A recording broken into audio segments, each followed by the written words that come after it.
तो मैं जैसे कि पॉलिटिकल नहीं हूँ, मैं टोटली सोशल एक्टिविस्ट हूँ। मेरा पॉलिटिक्स के साथ कोई लेना देना नहीं है। ये वेंटिलेटर्स वहां चलाए जाते हैं, इसके लिए बहुत बड़ा इंसान को कोई प्रॉब्लम होती है या वो बीमार पड़ता है तो वो किसका सहारा लेता है? वो डॉक्टर्स का सहारा लेता है, जिसे वो भगवान का दर्जा करता है, देता है, और वो भागता है हॉस्पिटल्स की तरफ, क्योंकि उसको लगता है शायद उसकी आखिरी उम्मीद है जो डॉक्टर्स ही है। वो मेडिकल इंस्टीट्यूशंस में जाता है जहां पर उसको लगता है कि उसकी जान जो है बचाई जाएगी। लेकिन मेडिकल इंस्टीट्यूशन में ही अगर कोताही हो, धांधली हो, तो फिर इंसान जाए तो जाए कहाँ पे? क्या इंसानी जान की कीमत इतनी ही रह गई है? मैं बात कर रही हूँ पिछले कुछ दिनों की, जब ये पता चला आरटीआई लगाई गई बलविंदर सिंह जी के द्वारा, और आरटीआई में ये पता चला कि जो वेंटिलेटर्स कोविड के टाइम में आए थे उनमें काफी ज्यादा खराबी थी, जिसने ट्रायल टेस्ट ही नहीं पास किए थे। बातचीत करने के लिए बलविंदर सिंह जी मेरे साथ है, इनसे बात करते हैं। सर, आपसे जानना चाहेंगे कि कब आपने ये आरटीआई लगाई थी और क्या जवाब आया था आपको? देखिए, आरटीआई ये लगाए हुए मुझे को 3 महीने पहले से आरटीआई लगाई थी। और ये आरटीआई मैंने इसीलिए लगाई थी क्योंकि पहले तो कई स्टेटों में भी कईयों ने कहा कि ये हमारे यहाँ फंक्शन नहीं कर रहे हैं, खराब हैं, ठीक नहीं है। तो कई जगह इसका पॉलिटिकल इशू बनाया गया इस चीज़ को। तो मैं जैसे कि पॉलिटिकल नहीं हूँ, मैं टोटली सोशल एक्टिविस्ट हूँ। मेरा पॉलिटिक्स के साथ कोई लेना देना नहीं है। मैं पॉलिटिकल एंगल से उसको नहीं देखता भाई देने वाला कौन है, लेने वाला कौन है, बनाने वाला कौन है, जो भी हो। मेरे लिए ये था भाई, अगर ये डॉक्टर्स हमारे जम्मू में कुछ दबी जुबान में हमें ये कहते थे जी भाई ये हमारे जो वेंटिलेटर आए ये ठीक काम नहीं कर रहे। तो उनका ठीक करने का मकसद कुछ और था शायद। इसके साथ असेसिस पूरे नहीं है, इसका स्टैंड ठीक नहीं है, इसके साथ केबल ठीक नहीं है, उनका कहने का यह मकसद था। लेकिन फिर जब मैंने ये सोच के मैंने एक आरटीआई लगाई पूरी, और दूसरा इसमें एक इशू और था सामने, भाई एक्सेस भेज दिए गए, जिसकी रिक्वायरमेंट नहीं थी वहां भेज दिया गया। इंजीनियर जी, ये वेंटिलेटर्स वहां चलाए जाते हैं, इसके लिए बहुत बड़ा इंफ्रास्ट्रक्चर चाहिए होता है। सबसे पहले तो इसके ऊपर एनेस्थीसियोलॉजिस्ट डॉक्टर चाहिए होता है, उसके बाद हमें टेक्नीशियन चाहिए होता है, उसके बाद 24/7 हमें इलेक्ट्रिसिटी बैकअप चाहिए, तो उसके साथ ऑक्सीजन चाहिए। जहां तो उस इंस्टीट्यूशन में मैनीफोल्ड ऑक्सीजन होनी चाहिए, तो अगर उसका ऑक्सीजन जनरेशन प्लांट नहीं है तो मैनीफोल्ड ऑक्सीजन होनी चाहिए, तब जाके हम उसको चला सकते हैं। तो लेकिन ये देखा गया इन्होंने काफी जगह ऐसी जगह भेज दिए थे जहां पर ना तो मैन पावर था, ना वहां एनेस्थीसियोलॉजिस्ट थी, ना वहां पर ऑक्सीजन थी। उसके वैसे ही उनको भेज दिए गए, लोग रखो। और जो उनका वारंटी पीरियड होता है या गारंटी पीरियड होता है साल का, 2 साल का, वो तो खड़े खड़े ही उनका पैक बंद मशीनों का ही खत्म हो गया। तो ये कहीं ना कहीं मिसमैनेजमेंट थी। टॉप लेवल पे जो हमारे ब्यूरोक्रेट्स बैठे हैं उनकी बहुत बड़ी गलतियां रही, कमजोरियां रही। तो उसके बाद मैंने एक बार उस इश्यू पे भी प्रेस कॉन्फ्रेंस की, भाई जहां जहां आपने भेजे हैं वहां इसका इस्तेमाल नहीं होगा, इसलिए उसको वहां से उतार के उन इंस्टीट्यूशन में लगाइए जहां इसकी रिक्वायरमेंट है, जहां लोग उससे फायदा ले सकते हैं, लोगों की कीमती जान बचाई जा सकती है। तो मेरी प्रेस कॉन्फ्रेंस करने के 3 दिनों के बाद उन्होंने अखनूर से उठाए 2, 3, 4, 6 जगह से 30-40-50 ला के तो मेडिकल कॉलेज में छोड़ दिए, उसके बाद इंस्टॉल किए। लेकिन लोग अमूमन ये कहते हैं इंस्टॉल कर दो, उसके लिए भी पीछे ऑक्सीजन चाहिए। और इंजीनियर जी, ये भी आपको बताऊं कि खाली ऑक्सीजन प्लांट का होना ही नहीं, उसकी प्रोडक्शन कितनी है वो भी देखना पड़ता है। भाई अगर हमें जरूरत है 400 लीटर पर मिनट की, वो प्रोड्यूस करता है 200 लीटर पर मिनट, तो वो भी पूरा नहीं होता। कोई एक्सपर्ट चाहिए इसको पूरा चलाने के लिए, क्योंकि हम कहते हैं ये आप प्लांट लगा दो, ये अपना वेंटिलेटर इंस्टॉल कर दो। जब वेंटिलेटर किसी इन्वेसिव नॉन इन्वेसिव मोड पर लगता है ना, उसकी कंजप्शन बढ़ जाती है, 40 लीटर पर मिनट होता है। आम जो ऑक्सीजन का सिलेंडर लगता है उसमें 4-5 लीटर 1 मिनट में जाती है। जब वेंटिलेटर में रख देते हैं उसकी कंजप्शन ज्यादा होती है। अच्छा, जब कंजप्शन ज्यादा होती है पीछे से उसका फ्लो कम हो जाता है, तो कहीं डेड एंड जो उसका लास्ट एंड होता है वहां पर लोगों का प्रेशर ही नहीं रहा। ये प्रॉब्लम जम्मू हॉस्पिटलों में आई, तो लोगों ने कहा, जब कई पेशेंट हमने रेफर किए वहां भेजे, तो फिर वो कहते थे, ये डॉक्टर कहते हैं प्रेशर नहीं है, आप ऑक्सीजन सिलेंडर लेके आओ बाहर से, कहीं से कुछ इंतजाम करो। तो जब डॉक्टर से पूछते थे कहते जी ये बैक एंड है इसका, यहाँ लास्ट एंड पे है, यहाँ प्रेशर नहीं है इसका, क्योंकि ऊपर चल रहे हैं वेंटिलेटर चल रहे हैं, यहाँ ऑक्सीजन लास्ट तक नहीं पहुंच रही है, प्रेशर नहीं है पाइपों में। तो ये रीजन रहे। तो मैं समझता हूँ ये चीजें जो एक्सपर्ट्स होते हैं ये उनको देखनी है, भाई कितने हमारे पास चल सकते हैं, उसकी प्रोडक्शन कैपेसिटी कितनी है। लेकिन जो आरटीआई में चीज निकल के आई, ये तो सचमुच बड़ी शॉकिंग थी। और मैं फिर एक बार सल्यूट करता हूं कश्मीर वालों को, और कश्मीर की उस मैडम को जो HOD anaesthesiologist and critical care science medicine की वहां एचओडी है। उन्होंने बिल्कुल क्लियर पिक्चर हमें वाजे की। जम्मू में जिन डॉक्टर ने मुझे ये भी कहा था तो ठीक नहीं है, उन्होंने भी जवाब में मुझे लेटर में नहीं दिया। शायद लोग इसलिए घबराते हैं कि इसका नाम जुड़ा है पीएम केयर से, तो अगर हम कहेंगे तो ये शायद पीएम साहब के खिलाफ जाती है। बिल्कुल मैं ऐसा नहीं मानता, क्योंकि अगर ये पीएम साहब ने तो फंड अरेंज किए, एक पीएम केयर अरेंज किया, उसमें पैसे लोगों ने दिया, लोगों ने कंट्रीब्यूट किया, डोनेट किया, तो उन्होंने लोगों अपने ब्यूरोक्रेट्स के डिस्पोजल पे छोड़ दिया। पर जिस जिस स्टेट में जो जो रिक्वायरमेंट है आप परचेज करके दे दो। अब पीएम साहब ने तो मैं नहीं समझता उन्होंने अपना मैन्युफैक्चरिंग करनी थी, या उन्होंने खुद सप्लाई करनी थी। उनका काम था पैसा लोगों से इकट्ठा करके एक डिस्पोजल पे छोड़ देना। तो इसमें पीएम अगर कहीं हम ये कहते हैं कि ये ठीक नहीं आए तो ये पीएम साहब के अगेंस्ट नहीं बोल रहे हैं, ना ही हम किसी देश के खिलाफ ना किसी पार्टी के खिलाफ बोल रहे हैं। हम कहते हैं जो सिस्टम है, जो ब्यूरोक्रेसी है, सबसे पहले तो बड़ी गलती उनकी है। जब ये टेंडरिंग प्रोसेस की गई थी तो क्या उन्होंने ये देखा गया था कि जिन लोगों से हम परचेज करने जा रहे हैं क्या उनके पास कोई इस पर मैन्युफैक्चरिंग का कोई एक्सपीरियंस है कि नहीं है। ये बात में निकल के आई कि उनके पास कोई एक्सपीरियंस नहीं है, उन्होंने इसको मैन्युफैक्चरिंग शुरू कर दी है। तो ये वो भी मैटर करता था। और क्या उसके लिए आपने कोई एक्सपर्ट कमेटी को इन्वॉल्व किया उसमें, जो टेंडरिंग प्रोसेस में टेंडर लेने से पहले, स्पेसिफिकेशन मेंशन करने से पहले, क्या अपने एक्सपर्ट्स को सिर्फ ब्यूरोक्रेट इकट्ठे कर दिए या उसमें जो अपने एनेस्थीसियोलॉजिस्ट डॉक्टर्स होते हैं जो उसमें डील करते हैं क्या उनको आपने लिया? ये कुछ सवाल हैं जो ब्यूरोक्रेट से पूछने चाहिए, लाजमी बनते हैं जनता की तरफ से। अगर ये डिफेक्टिव थे तो इसका ट्रायल रन सेंटर में सेंट्रलाइज तरीके से ट्रायल रन होना चाहिए था, तभी स्टेट्स को भेजने चाहिए थे। ये मानता हूं, अगर यहाँ पर 908 यहाँ पर आए, 908 को आप मत कीजिए। तीन किस्म की क्वालिटियां वहां पर, एक एग्वा है, एक भारत है, एक दमन है। ये तीन अलग अलग इंडस्ट्री से ये बन के आए। इन तीनों के 100 में से 2-2, 3-3, 4 रैंडमली उठा के उसका दिल्ली में सेंट्रलाइज टेस्ट होना चाहिए था, ट्रायल रन, फिर उसके बाद स्टेटों को भेजने चाहिए थे। तो मैं समझता हूँ ट्रायल रन भी जो कश्मीर में निकल के आया, उन्होंने कहा ये 3 किस्म के आए। एक को हमने ट्रायल पर लगाया, इसकी स्क्रीन शट डाउन हो गया, ऑटोमेटिकली हीटअप हो गया, हीटअप की इसकी हो जाता था, बंद हो गया, शट डाउन हो गया। तो वो लोगों को तकलीफ होने लगी, हमने सारे वाइंड अप करके छोड़ दिए। एक्वा हमारे पास आए, उसको जब हमने ट्रायल रन किया तो वो टाइडल वॉल्यूम जो था वो जनरेट नहीं कर पाया। तो उसके बाद जो दमन 3 वो ट्रायल पे लगाए, वो उनके पास 125 आया, उसमें से रैंडमली 2 उठाए, दोनों को ट्रायल रन पे रखा। They also fail to generate tidal volume and they also fail to produce FI02। ये एक उनकी मेडिकल टर्म है, FI02 कहते हैं ऑक्सीजन का और गैसेज का कितना मिक्स होना चाहिए, ये ऐसा कोई उसका उनका टर्म है। ये प्रोड्यूस ही नहीं करते। वेंटिलेटर का पर्पज सिर्फ हवा देना ही नहीं होता है, हवा की क्वालिटी क्या हो ये मैटर करती है। पेशेंट्स को रिक्वायरमेंट कितनी है एक में बताओ। ये भी मैंने जब डॉक्टर से पूछा, वो कहते हैं हर पेशेंट की रिक्वायरमेंट अपनी अपनी है, किसको किस वॉल्यूम में चाहिए, किसकी बाई बॉडी वेट के हिसाब से उसको ये दिया जाता है।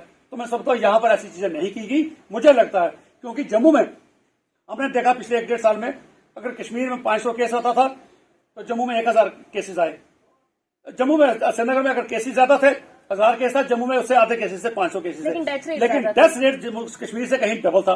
ये हैरान करने वाली चीजें थी, ऐसा क्यों है?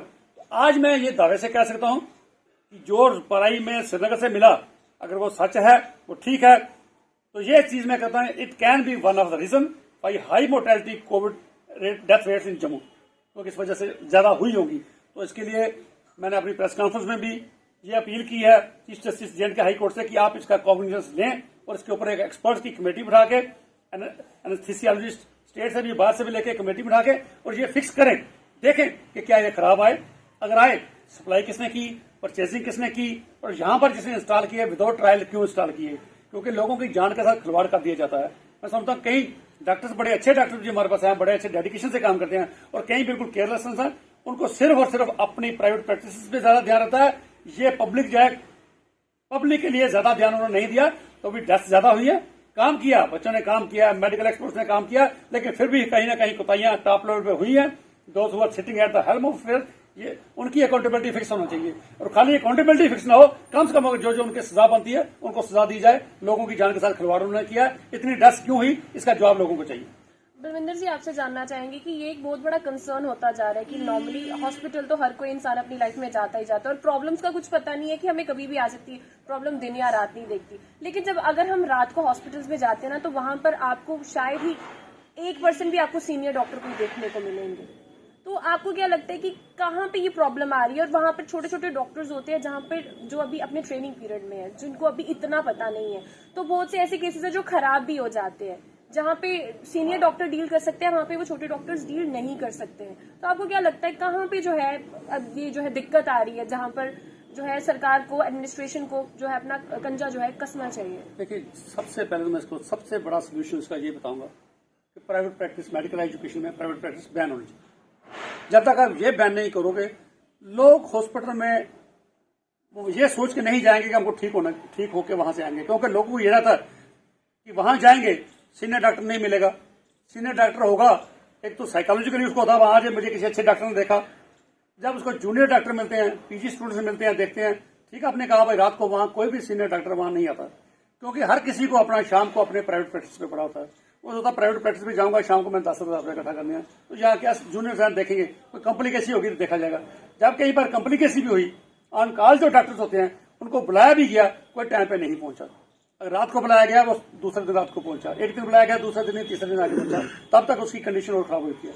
क्योंकि इमरजेंसी में वही आता है जिसकी ये इमरजेंसी मीन इमरजेंसी, और जो पहले कुछ टाइम होता है वो गोल्डन पीरियड होता है। अगर किसी की जान बचानी है तो पहला कुछ घंटे गोल्डन पीरियड उसमें गिने जाते हैं इसकी जान बचाने के लिए। अगर उस वक्त आपको इमरजेंसी में डॉक्टर सीनियर नहीं मिलते तो कहीं ना कहीं छोटे बच्चे जिनका भी एक्सपीरियंस नहीं है वो डायग्नोज प्रॉपर नहीं कर पाते।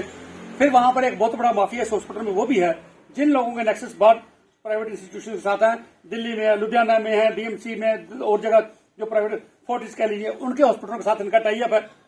कई बार जम्मू के कई डॉक्टर्स, सबका नहीं कहूंगा, कई डॉक्टर्स बड़े बड़े अच्छे जम्मू के रेडसन होटल में बैठकर उन्होंने उनसे डील की, इस चीज का आप भेजोगे पेशेंट आपको ये दिया जाएगा, इस केस के लिए भेजोगे आपको ये दिया जाएगा।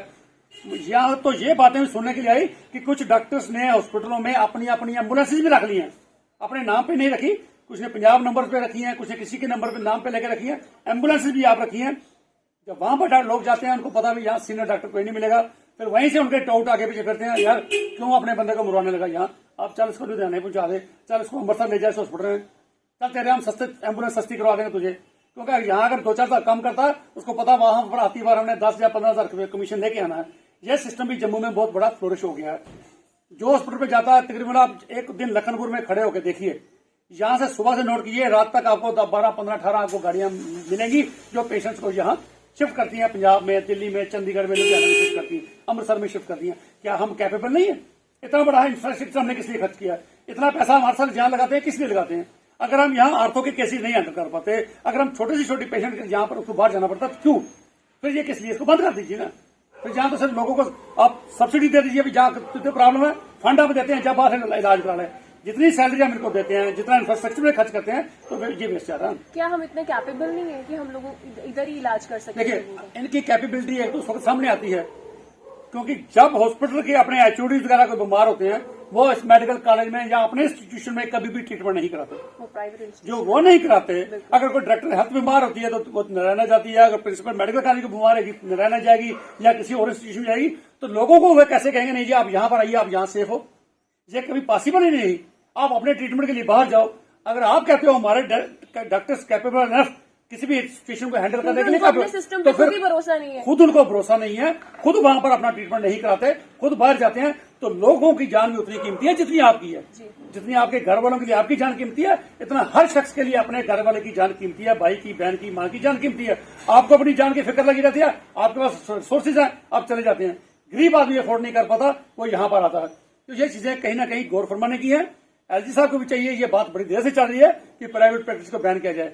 पहले तो ये था स्टेट में बड़ी प्रॉब्लम होती है, अब यूटी है, बाकी चीजें आपने बाकी रूल्स की, लॉज की इम्प्लीमेंटेशन कर दी। ये भी आपको करना पड़ेगा कि कम से कम मैं हेल्थ की बात नहीं करता, हेल्थ में मत कीजिए अभी, क्योंकि फिर क्या हो जाता है, फिर लोगों को डॉक्टर ही नहीं मिलता।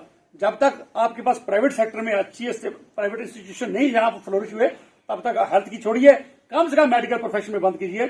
अंजना जी एक बात मैं आपको कहूंगा, हमारे मेडिकल कॉलेज में बच्चे हमें फोन करते हैं, कहते सर कई दिन हमारे टीचर पढ़ाने के लिए नहीं आते। मैं ये फैकल्टी मेंबर है, यहाँ पर फैकल्टी मेंबर का काम है बच्चों को पढ़ाना। अगर ये पढ़ाएंगे नहीं तो ये क्वालिटी डॉक्टर कहां से प्रोड्यूस करेंगे? तो जब क्वालिटी डॉक्टर नहीं प्रोड्यूस करेंगे तो वो कितना ट्रीटमेंट कर पाएंगे, कितनी वो डायग्नोज कर पाएंगे? फिर उनकी कैपेबिलिटी ही खत्म हो जाती है, नहीं रहती। पढ़ाने वाले अगर इंटरेस्ट ना लें, पढ़ाने वाले अच्छे तरीके से ना पढ़ाएं, अगर हमें भी टीचर ऐसा ना मिलता हम नहीं पढ़ पाते, हमें वो चीज नहीं सीखने को मिलती जो हमें उस्ताद ने सिखाई है। तो जब अच्छा उसके बाद इनको रिसर्च करनी पड़ती है, रिसर्च पेपर पब्लिश करने पड़ते हैं। मैं दावे से कहता हूं कि किसी पूछिए, बड़े कम एग्जाम्पल होगी डॉक्टर से जिन्होंने पेपर पब्लिश किए होंगे।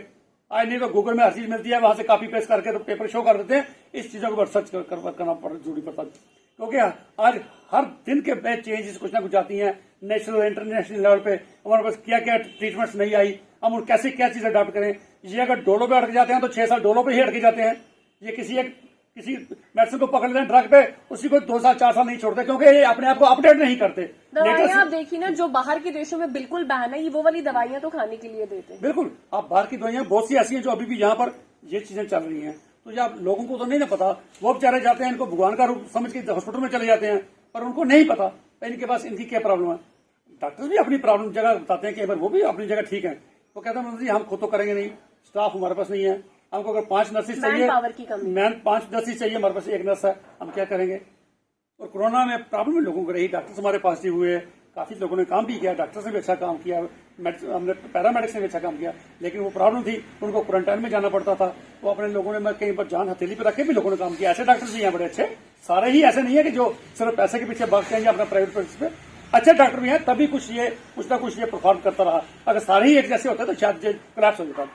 लेकिन आज के दौर में मैं कहता हूँ अगर थर्ड वेव आने एक्सपेक्टेड है, ऊपर वाला करे ऐसा ना हो ना है, क्योंकि आगे बड़ी कीमती जाने चलेगी। हमारे बड़े बड़े अच्छे अफसर, हमारे पढ़े लिखे लोग, जवान बच्चे चले गए हमारे। दोबारा ऐसी वेव ना आए, उसके लिए लोगों को भी चाहिए कि कोविड बिहेवियर का फॉलो करें, तो ये ना आए। अगर आएगी तो अगर अब कोई गुस्ताखियां सरकार से हुई, अगर हेल्थ इंस्टीट्यूशन वालों से हुई, तो आप लोग उनको माफ नहीं करेंगे, क्योंकि अब इनको सफिशिएंट टाइम मिल गया है इंफ्रास्ट्रक्चर डेवलप करने का या हर चीज करने का। तो अब अगर इससे कोई गुस्ताखियां हुई, कोई डेथ ऐसी हुई, नेग्लिजेंट डेथ हुई, तो आप लोग संतन को नहीं छोड़ेंगे। बहुत बहुत धन्यवाद आपका हमसे बातचीत करने के लिए। ये थे हमारे साथ आरटीआई एक्टिविस्ट बलविंदर सिंह जी, जो टाइम टू टाइम लोगों की आवाज बनते हैं और सोशली एक्टिव रहते हैं कि लोगों के साथ कुछ भी जो है बुरा ना हो। लेकिन खाली इनके एक्टिव रहने से कुछ नहीं होता। कहते हैं जो चीजें हैं वो like it goes hand in hand. तो आपको भी इतना ही एक्टिवली हर चीज में पार्टिसिपेट करना है। अगर आपको लगता है कि आपके साथ भी कुछ गलत हो रहा है, तो आपको अपनी आवाज खुद बनना है। कि आपकी क्या राय है, आप क्या सोचते हैं, तो कमेंट बॉक्स में कमेंट करके अपनी राय को जरूर साझा कीजिएगा। देखते रहिए स्टेट एनक्लेव, एंजेलिना स्टीफन।